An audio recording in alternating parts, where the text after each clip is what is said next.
عملت استراجانوف لحمة في البيت بطريقة سهلة جدا من غير كريمة طبخ ومن غير مكونات غالية خالص، وطلع الصوص تقيل واللحمة شاربة صوص طعمها تحفة. تعالوا على الطريقة دي. قطعية البيكاتا قطعتها هنا شرايح. عايزه اقول لكم ان انتوا لو سبتوها شريحه واحده تبقى الاكله هي بنفس الطريقه، تبقى بيكاتا. لو قطعتوها بالشكل ده تبقى استراجانوف.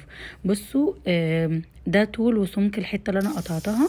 وبعد كده في طاسه او في حله عندك تكون ما بتلزقش، تنزلي بمعلقه كبيره زبده وتسيحيها، وبعد كده تنزلي بشرايح اللحمه اللي انت قطعتيها علشان تتشوح على الجنبين.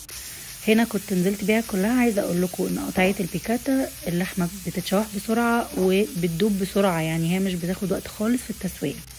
وهنا كنت قلبتها على الناحيه التانية، وما تقلقوش هي مش محروقه. انا الطاسه دي بتدي لون ذهبي بس هو مع الاضاءه مدي لون الغامق ده. فهنا كنت قلبتها كلها وبعد كده طلعتها على جنب. في نفس الطاسه بقى نزلت بمعلقه زبده تانية، ونزلت ببصل متقطع جوليان علشان نشوحه. عايزه تزودي مشروم اتس اوكي، تبقى زيها زي البيكاتا برضو. زودي مشروم، مش عايزه براحتك. انا ما زودتش مشروم، ما كانش عندي في البيت.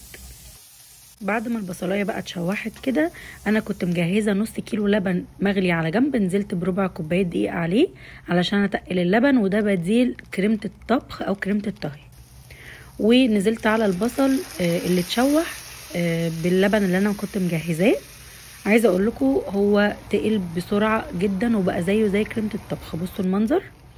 وبعد كده نزلت بقى بالمكونات بتاعتي. حطيت روزماري وده اختياري، حطيت مرقه، ولو ما عندكيش مرقه ميه مغليه وعليها مرقه جاهزه، وقلبت كويس. هنا هتفتكروا ان الصوص كده خف، لا هو هيتقل تاني. حطيت معلقه صويا صوص ومعلقه مستردة، برضو دول اختياري بس هما بيودوا الطعم بس في حته تانية.